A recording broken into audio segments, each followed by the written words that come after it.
encarnação. E é sobre essa lei da encarnação que nós vamos falar hoje. E tem o título do nosso encontro, é a lógica como alicerce da reencarnação. Quando eu quero alguma coisa muito segura, eu preciso me alicerçar da lógica.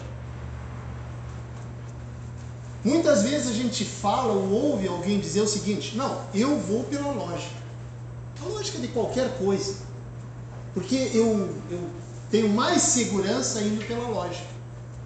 Entre uma avenida com policiais, iluminada, com bastante gente, e entre uma rua escura, sem policial e sem nenhuma pessoa, para eu ir para casa, a lógica me diz que eu deva ir pela avenida iluminada. E é essa lógica que nós vamos transportar hoje para o nosso tempo. E nós vamos começar trazendo aqui rapidamente uma definição do que é lógica. Desculpa. A lógica é a única ferramenta que pode nos orientar em direção à verdade, ou o mais próximo possível dela. Sem a lógica, ficamos reféns dos donos da verdade e dos dogmas absolutos que não podem ser jamais questionados. E a doutrina espírita, todos nós sabemos, não tem dogma. Não tem verdade absoluta. A doutrina espírita nos concede o direito de perguntar, de arguir. E isso é que faz da doutrina espírita algo maravilhoso. Então, lógica, poderia trazer N definições de lógica, mas trouxe essa que eu achei que é a mais simples que eu encontrei. Não ficamos reféns dos donos da verdade. Porque nem sempre as verdades dos donos da verdade têm lógica. Se somos espíritos imortais, como pode apenas uma única experiência, toda material, servir de base para uma vida imortal, totalmente espiritual? Não tem lógica. Uma vida de 80, 100, 40, 30 anos, toda material, servir de base para uma vida imortal, totalmente espiritual. Ou será que tem lógica? Não tem. Leon Denis, no seu livro Depois da Morte, a respeito da reencarnação, ele diz o seguinte: só a pluralidade das existências pode explicar a diversidade dos caracteres, a variedade das aptidões, a desproporção das qualidades morais, enfim, todas as desigualdades que ferem a nossa vista. Dentro da nossa própria família, quantas desigualdades nós conhecemos, tanto de caráter como de moralidade, maneira de enxergar o mundo, a vida, maneira de ver a Deus. Se são filhos do mesmo pai e da mesma mãe, criados no mesmo teto, no mesmo ambiente, com as mesmas diretrizes, com as mesmas educação, por que irmãos tão diferentes? Não tem lógica isso. Então, só a pluralidade das existências pode explicar essa diversidade dos seres humanos. Os desligados entre si e os ligados entre si. Agora, uma grande pergunta para quem não é espírita, que costumeiramente faz, e que não aceita e não consegue entender a reencarnação. Para nós aqui, reencarnação é muito simples. É fácil de nós entendermos, mas para as pessoas de outras religiões não é fácil. Eu digo isso por experiência própria. É um tema extremamente difícil de aceitarem a reencarnação. Como é que pode reencarnar? Então, por que reencarnar? E a resposta é muito simples. Nós precisamos evoluir, crescer os nossos espíritos. Por isso que nós reencarnamos. Esse planeta aqui é um planeta escola, é um colégio. onde nós viemos aqui para aprender. A reencarnação é um conceito de renovação por estimular o aprimoramento espiritual, o crescimento. Mostra a existência de uma providência divina que, de forma justa, dá ao ser humano a oportunidade de evolução espiritual a partir do esforço pessoal, a partir dos seus próprios esforços.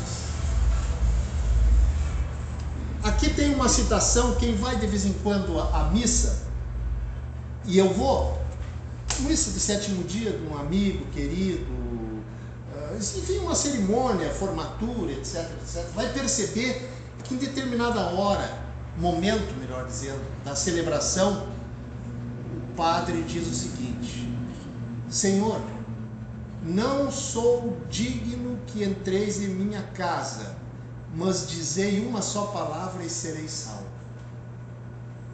Mas é muito fácil, gente. Jesus, Senhor, Deus, enfim, dizer uma só palavra e eu serei salvo. Mas e aquele que se esforçou uma vida inteira? Aquele com certeza vai ser salvo. Agora eu que pequei, entre aspas, a vida inteira, basta uma palavra para eu também ser salvo? Não tem lógica. Não tem lógica. Por isso que nós só, entre aspas, seremos salvos pelos nossos esforços pessoais. Agora, quais as formas da evolução espiritual? As principais são 3. A prova. O que é uma prova? Provas são oportunidades de aquisição de experiência para que o espírito possa se depurar e adquirir mais virtudes. Riqueza, beleza, vida fácil, semelhantes à pobreza, feiura, vida difícil, são provas tanto quanto as provas de paciência, tolerância, de amor, de fé, de perseverança, entre outras. Nós vivemos num mundo de provas e expiações. Então, prova é isso. E expiação? O que seria expiação? O espírito que se apresenta para obter um grau na escala evolutiva recebe uma prova. Ok. Se vier a fracassar por negligência ou culpabilidade dolosa, o que é culpabilidade dolosa? É aquela culpa com intenção de prejudicar alguém. Essa é a culpabilidade dolosa, quando eu tenho a intenção. Então, o espírito se apresenta para obter um grau na escala evolutiva, recebe uma prova. Se vier a fracassar por negligência ou culpabilidade dolosa, será necessário recomeçar um trabalho penoso. Esse novo trabalho é o que podemos chamar de, entre aspas, punição, por negligência ou culpabilidade. Por que eu botei entre aspas a palavra punição? Gente, porque nós não somos punidos. A espiritualidade, Deus, não nos pune. Nós é com os nossos atos nos autopunimos. E vamos, em outras encarnações, enfrentar esses trabalhos devido à nossa culpabilidade dolosa, à nossa negligência, à nossa preguiça, à nossa não vontade de evoluir. E missão? A missão é uma tarefa a ser cumprida pelo espírito encarnado. Em sentido particular, cada espírito desempenha tarefas especiais numa ou noutra encarnação, neste ou naquele mundo. Assim, a missão dos pais, dos filhos, dos cientistas, dos políticos, etc., independente do mundo que habita.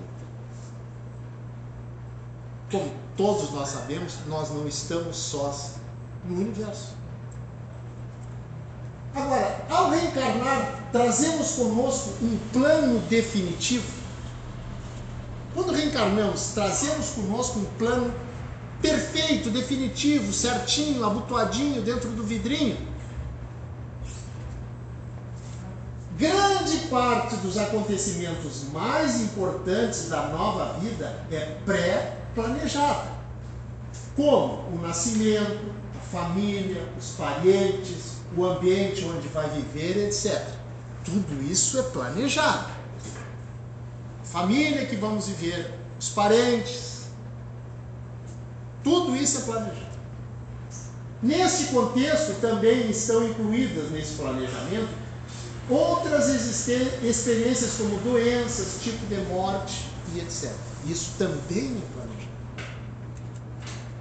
Entretanto, nenhum plano é imutável ou irreversível, pois muito do que é planejado pode não acontecer conforme as nossas escolhas ou outras circunstâncias. Nós trazemos um planejamento de vida, uma carta de vida, mas nem sempre isso tudo acontece. Nem sempre isso tudo conforme o planejado, conforme nós prometemos na espiritualidade antes de reencarnar, nem sempre acontece. Pode o espírito participar do seu planejamento reencarnatório? Daqui a pouquinho nós vamos ver por que nem sempre acontece. Pode o espírito participar do seu planejamento reencarnatório? O nível de influência do espírito no seu planejamento reencarnatório é proporcional ao seu nível evolutivo. Quanto mais consciente, menos dependente da equipe encarregada da sua reencarnação. Ele pode, junto com essa equipe, quanto mais tiver um nível evolutivo maior, mais influenciar na sua programação de vida. Usando como exemplo a vida na Terra. Quando ainda somos crianças pequenas, nossos pais escolhem nossa roupa, alimento, escola, etc. Conforme vamos amadurecendo, desenvolvemos condições de fazer escolhas cada vez mais construtivas em nosso benefício. Esse direito de fazer escolhas é o que chamamos de livre-arbítrio. Livre-arbítrio quer dizer livre escolha. Eu tenho o direito de escolher o que é bom para mim. Muitas vezes escolho o mal, mas isso está inserido no contexto do livre-arbítrio. Você é o criador do seu próprio destino. Eu, a Beth, o senhor, a senhora, somos criadores do nosso próprio destino. Por isso que, 3 slides atrás, nem tudo que foi planejado antes da minha encarnação vai acontecer, devido ao meu livre-arbítrio. E o livre-arbítrio, ele aciona uma lei que faz parte da nossa vida e fará parte da vida futura. Uma lei chamada lei de causa e efeito. O nosso livre-arbítrio aciona esse gatilho chamado de lei de causa e efeito. Vamos dar um exemplo aqui de lei de causa e efeito, para esclarecer melhor. Também conhecida a lei de causa e efeito de ação e reação. Esse exemplo que vai aparecer aqui, ele foi extraído do livro Doutrina Espírita no Tempo e no Espaço, que foi publicado na Revista Internacional do Espiritismo, em fevereiro de 2002. Vamos acompanhar com calma. A ignorância leva à invigilância. Certo? A invigilância leva ao mal. Grande ou pequeno, mas leva ao mal. O mal, por sua vez, pode levar ao ódio. Nem sempre, mas a mágoa, que é um ódio pequeno. O ódio pode conduzir ao crime. Nem sempre, mas pode. O crime, por sua vez, provoca o castigo. O castigo promove o sofrimento. Está tendo lógica até agora isso aí? O sofrimento convida ao arrependimento. O arrependimento induz a transformação moral, a melhora moral do ser. A transformação moral, por sua vez, promove o progresso nosso, espiritualmente falando. E o progresso é o caminho para a elevação. Tem alguma coisa fora de lógica?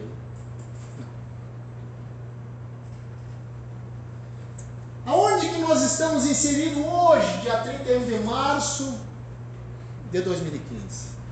Onde é que nós estamos? Cada um sabe, esse.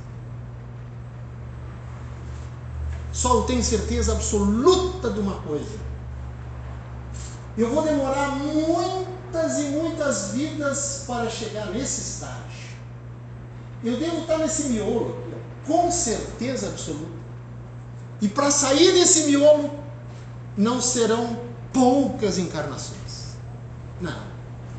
Serão muitas para chegar até aqui. Elevação, sinônimo de elevação que nós conhecemos todos, Jesus. Para eu chegar ao nível de Jesus, quantas e quantas e quantas encarnações? Milhares. O Espírito, gente, é imortal. A justiça de Deus e a lei de causa e efeito. Tem alguma relação? Sem dúvida.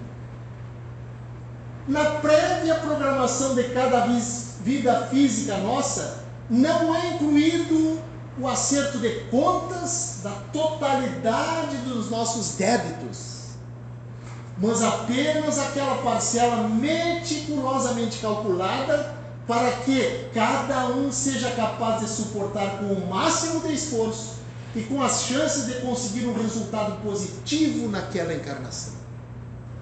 Se nós trouxéssemos para cada encarnação todos os nossos débitos, gente do céu. Então, é meticulosamente calculado o que eu posso aguentar, digamos assim, para me sair bem sucedido ao final de cada encarnação. Agora, para isso, é necessário uma coisa, e vou dizer de antemão, muito difícil. Muito difícil. E quando eu mostrar que coisa é essa, cada um pensa. Se já tentou, com certeza, talvez já. Mas não é fácil. Mas para isso é necessário, para evoluirmos, para crescermos, é necessário mudanças de hábito. E o que é necessário para mudanças de hábito? Os hábitos são a somatória de várias e várias repetições. Para eliminar certos hábitos, é preciso se associar ao tempo, pois somente ele, o tempo, é capaz de assegurar a colheita do que um dia foi semeadura. Kardec disse: a semeadura é livre, mas a colheita é obrigatória. Da colheita ninguém escapa. O hábito só pode ser extraído da personalidade, ser substituído por outros novos, já que não existe possibilidade de vazios na vida. Vazios na vida, o que é isso? Significa dizer que tudo, absolutamente tudo que acontece na vida, de bom e de ruim, é para o nosso aprendizado. Nós é que nos lamentamos das dificuldades, dos problemas, quando na verdade, gente, dificuldades e problemas não são dificuldades e problemas, são oportunidade que a vida está nos dando de aprender com elas, com as dificuldades. Oportunidades de aprendizado. E nós, ao invés de, caramba, é uma oportunidade de eu aprender com essa dificuldade para, se no futuro ela aparecer, eu já saber como eu saio dela. Mas o que nós fizemos? Reclamamos. Esse é o nosso normal. Esse é o nosso normal. E como reclamamos? Se nós pegássemos um caderno a cada reclamação na vida, nós encheríamos quantos cadernos?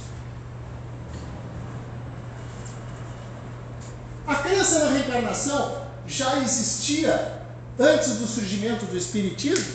Nossa Senhora! A reencarnação na Bíblia. Jesus disse em João capítulo 3, versículo 3: em verdade vos digo que quem não nascer de novo não verá o reino de Deus. Aí, claro, com os interesses dos homens, dos seres humanos, o nascer de novo adquiriu outras conotações. Mas Jesus foi bem claro: quem não nascer de novo não verá o reino de Deus. Por que não nascer de novo? Porque precisamos nos aperfeiçoar para chegar lá. Claro que isso aqui é uma metáfora que Jesus se utilizou. O Concílio de Nicéia 325 depois de Cristo ele teve quatro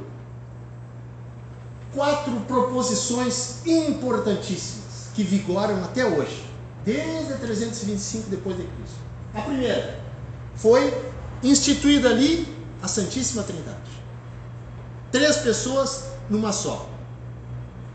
Foi instituído ali a divinização de Jesus. O que significa isso? Que Jesus é Deus encarnado. Não um espírito evoluidíssimo, um espírito como nós. Mas nós não somos evoluídos como ele. Instituição do Espírito Santo, que foi a terceira pessoa. Deus, Filho, Jesus, Espírito Santo, para completar a Santíssima Trindade. E a quarta, negação da reencarnação. Por quê? Até então, a religião oficial aceitava a reencarnação. A partir daquele momento, deixou de aceitar e a reencarnação foi banida da religião oficial. Ok. Agora, podemos escolher outros mundos para reencarnar? Sabemos que, lógico, não estamos só. E assim como o planeta Terra, existem N mundos de provas e expiações. No processo evolutivo do espírito, o encarne ocorre no mundo onde lhe é mais apropriado em função da sua história existencial e da sua necessidade. Um espírito que vem fazendo seu processo evolutivo em torno da cultura da Terra seguirá seus encarnes aqui até que tenha superado as etapas de aprendizados oferecidas pelo ambiente terrestre. As próximas etapas do processo evolutivo também serão determinadas por aspectos a desenvolver em locais com oportunidades apropriadas para este desenvolvimento. Um dia não seremos mais habitantes do planeta Terra, seremos espíritos encarnados em outro mundo. Jesus já dizia: existem muitas moradas na casa de meu Pai. os estudiosos da reencarnação. Alguns deles, trouxe dois, são muitos. Trouxe os dois, digamos assim, talvez os principais, logicamente fora Kardec, os atuais, do nosso tempo, da nossa época. Brian Weiss, psiquiatra americano, não é espírita. E quem gosta do assunto, terapia de vidas passadas, esse é um grande estudioso da terapia de vidas passadas, TVP, que nada mais é do que reencarnação. Ele escreveu vários livros. O primeiro que eu li e o que eu mais gostei, e aconselho quem gosta do tema, se quiser ler, Muitas Vidas, Muitos Mestres. O que traz ali no livro? Experiências com seus pacientes. Um livro, para quem gosta do tema, maravilhoso. Ian Stevenson, doutor em medicina e professor de psiquiatria, desencarnado em 2007. Quem é esse cidadão americano? Em 1961, Chester Carlson, inventor das máquinas Xerox, nossas velhas conhecidas, financiou as primeiras pesquisas sobre reencarnação. Estou falando em 1961, aqui eu acho que ninguém era nascido, só eu. Eu sou de 49, gente. Veja que eu sou bem antiguinho. Você não é jovem. Jovem? Tá. Ele tem que bajular o convidado, né? Por isso que ele diz que eu sou jovem. Muito obrigado. Em 1961, o Chester financiou as primeiras pesquisas sobre a reencarnação. Chester morre subitamente em 1963 e deixando $1 milhão, vejam bem, ó, $1 milhão naquela época não é $1 milhão hoje. É uma coisa completamente diferente do que é $1 milhão hoje. Porque lá também tem inflação, não é só. Chester morre subitamente, deixando $1 milhão para a criação de uma cadeira específica sobre o assunto na Universidade da Virgínia e mais $1 milhão para o próprio Dr. Ian continuar as pesquisas sobre a reencarnação. E ele continuou. Em 1962, Ian Steele esteve no Brasil pesquisando 7 casos, 2 dos quais, identificados no interior do Rio Grande do Sul, fazem parte do seu livro 20 casos sugestivos de reencarnação, publicado em 66 nos Estados Unidos. Ian Stevenson tem mais de 10 livros publicados sobre o tema reencarnação. Quem gosta do tema, está aí, um bom livro. Quem gosta de filme sobre reencarnação, o melhor de todos, porque é baseado em fatos reais. Alguém já viu esse filme, por favor? Gostaram? Bom ou maravilhoso? Eu achei maravilhoso. Quem não viu, por favor, vejam. Vejam. Fatos reais. Vocês vão se surpreender com o final do filme. Pela primeira vez na história, um filme retrata com fidelidade, lógica e respeito à reencarnação, tema de interesse de milhões de pessoas em todo o mundo. Baseado em fatos reais, relatados no livro autobiográfico de Jenny Cockell, Minha Vida e Outra Vida. Conta a história de Jenny, uma mulher do interior dos Estados Unidos, que tem visões, sonhos e lembranças de sua última encarnação como Mary, uma mulher irlandesa que faleceu na década de 30. Intrigada, Jenny sai em busca de seus filhos da vida passada. Tem início uma jornada simplesmente emocionante. Simplesmente emocionante. Ela lembra da vida anterior dela, logo ali. Logo ali. Sensacional.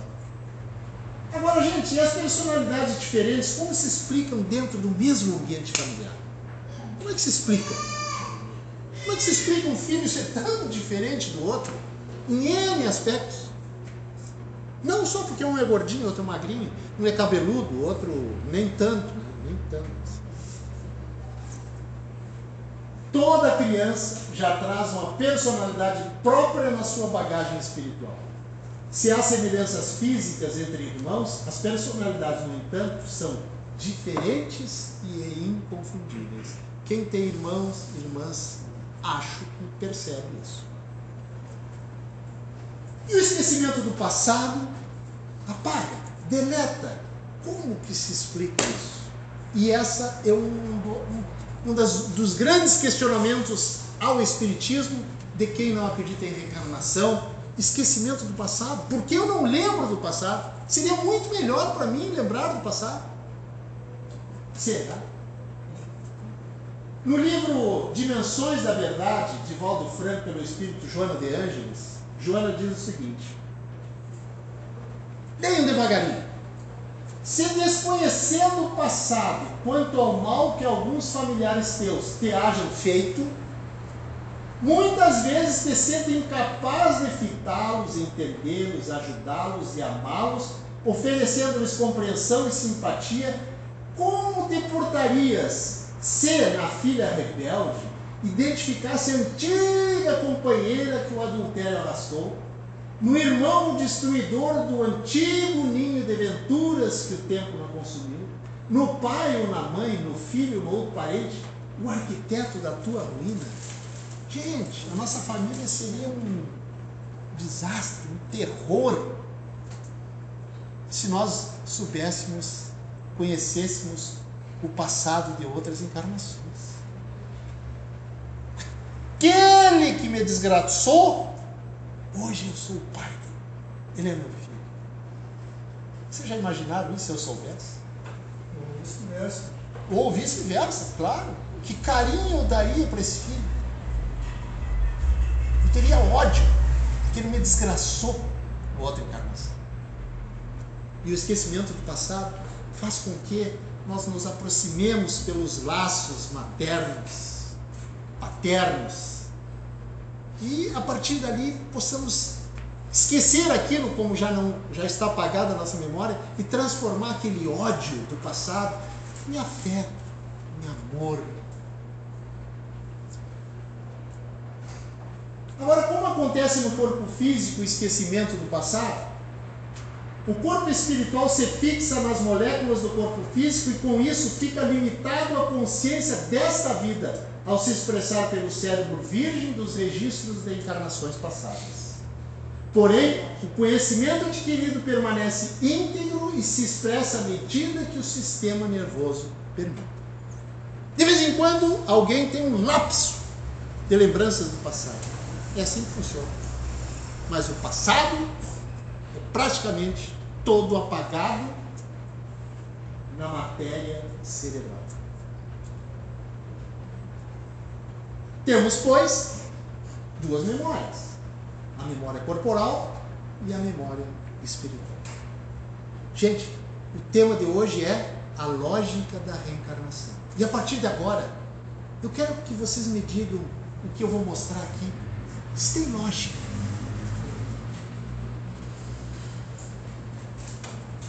A lógica da reencarnação. Vejam que criança linda que Deus permitiu que nascesse. Lindo, sadia. Agora, por que Deus permitiu que essa criança nascesse assim, linda, sadia? E este aqui, não. Só a reencarnação explica isso. Ou alguém tem uma outra explicação melhor, mais lógica. Por que Deus permitiu isso? E permitiu isso.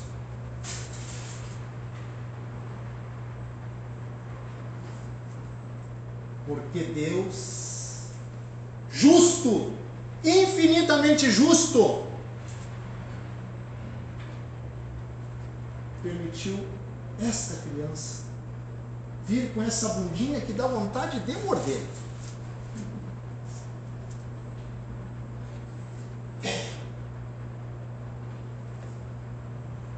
Não tem lógica. Porque Deus permitiu que essas crianças possam brincar felizes e essas não. Alguém acha outra explicação que não a reencarnação? A multiplicidade das existências? Por que Deus deu essa vitalidade, essa explosão muscular, essas pernas vitoriosas para Usain Bolt e bom, vai, perfeito, tu, não simpatizei contigo, vai assim. Será que foi assim? Por que este pai e esta mãe sorridente, feliz, carrega o seu filho nos ombros, passeando no parque num domingo ensolarado? E esse pai não tem a mesma felicidade, porque ele é pai de Hayley Hawkins, 13 anos. Ela tem 13 anos. A britânica Hayley Hawkins sofre de uma forma mais severa da síndrome de progeria, ou progeria, condição genética rara que leva a um dramático envelhecimento prematuro. Graças a um tratamento pioneiro nos Estados Unidos, Hayley conseguiu comemorar este aniversário, este ano, de 13 anos. 13. Mas por quê? Por que essa mãe tem esses seios abundantes com leite para alimentar seus filhos? E essa aqui não. Por quê?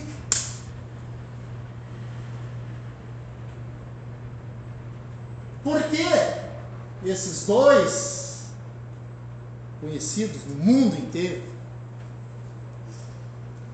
Ronaldo, Messi, ganham milhões de reais, milhões de dólares, euros, corpos perfeitos, pernas, nem se fala. As mulheres dizem que são bonitas, eu duvido muito.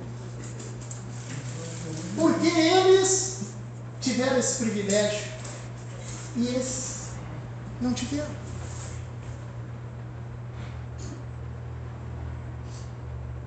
Porque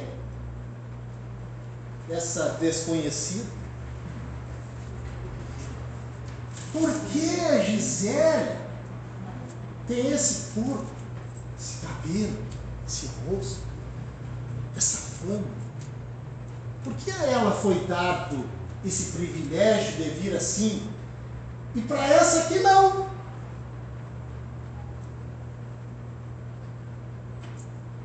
Porque eu não sei aqui qual é a mais bonita, se é a mãe ou se é a filha.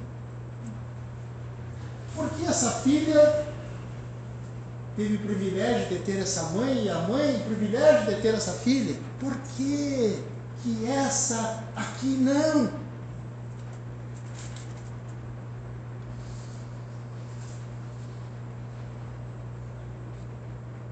Por quê?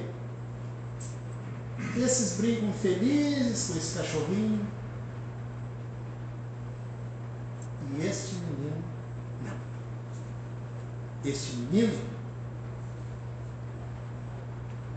no Tennessee, Estados Unidos, a capacidade de Lucas Himbre, 4 anos, para viver a vida ao máximo, está lentamente desaparecendo. Ele sofre da síndrome de San Filipe, uma doença rara que afeta seu corpo inteiro. Não há tratamento nem cura para a doença. Os médicos acreditam que Lucas possa estar em estado vegetativo em 5 anos.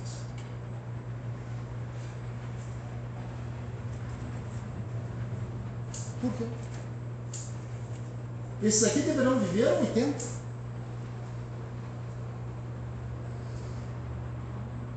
Porque esse tem o direito de jogar na praia, correr. E essa não. Porque essa menina, vaidosa como é da idade que ela está. Se passar no meu tempo era Ruge, hoje é Lanche. Paulo também era virgem. Por que essa menina tem o direito de passar ruge na sua pele lisa, delicada? E essa aqui não. Quem é ela? Supatra Sazufan, tailandesa, tem 6 anos e sofre de uma doença que afeta uma pessoa em cada 10 milhões, a hipertricose congênita, uma anomalia genética rara que é caracterizada pelo crescimento excessivo de pelos no rosto e no corpo. A mãe corta o cabelo regularmente e uma vez por mês tem que raspar. Por quê? Por quê? Que alegria! Saudade! Por quê? Por quê? Por quê? Dedé, como é conhecido na Indonésia, apanhou este vírus aos 15 anos quando se cortou no joelho. Normalmente as pessoas que são infectadas pelo VPH têm resistência suficiente para impedir de chegar ao ponto do homem-árvore. No entanto, este homem sofre de uma deficiência genética rara que destruiu a sua capacidade de resistir a esse vírus. O seu coração não conseguiu impedir o crescimento desenfreado de verrugas. Por quê?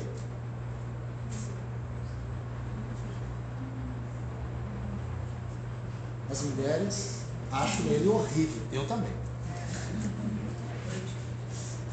Agora, por que ele teve esse direito de vir com essa cara feia?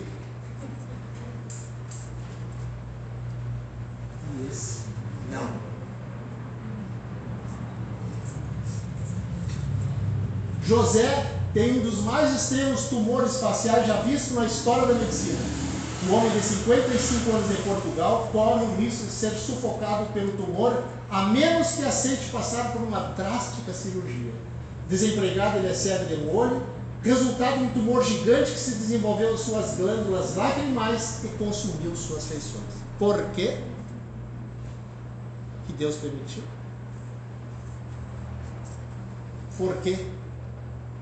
Loirinha mais linda do mundo, comendo comida em abundância. Olha aqui o prato dela. Ela faz uma coisa que a mãe dela não reclama, mas que as mães, vocês já reclamaram muitas vezes: come filho, e ele não quer comer. Porque ela tem direito a ter um prato dessa altura?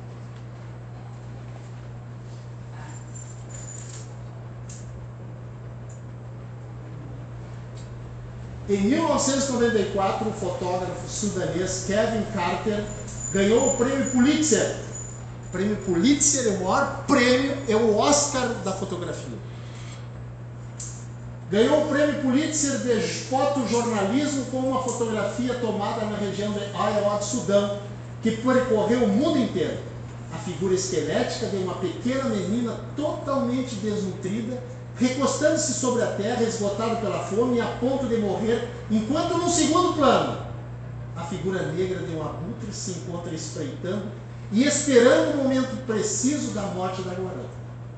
4 meses depois, Kevin Carter se suicidou.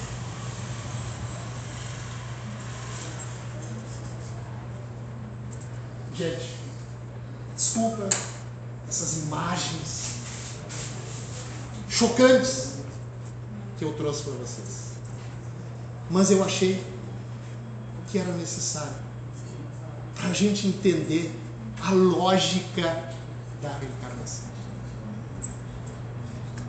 Quero agradecer o convite que me fizeram para participar dessa semana kardecista da Aliança Espírita. Agradecer esta casa que sempre me acolheu de braços abertos, tanto de tarde quanto de noite. Muito obrigado a vocês. E espero que eu tenha contribuído para alicerçar um pouquinho mais na mente e no coração de vocês a verdade da lógica da reencarnação. Muito obrigado.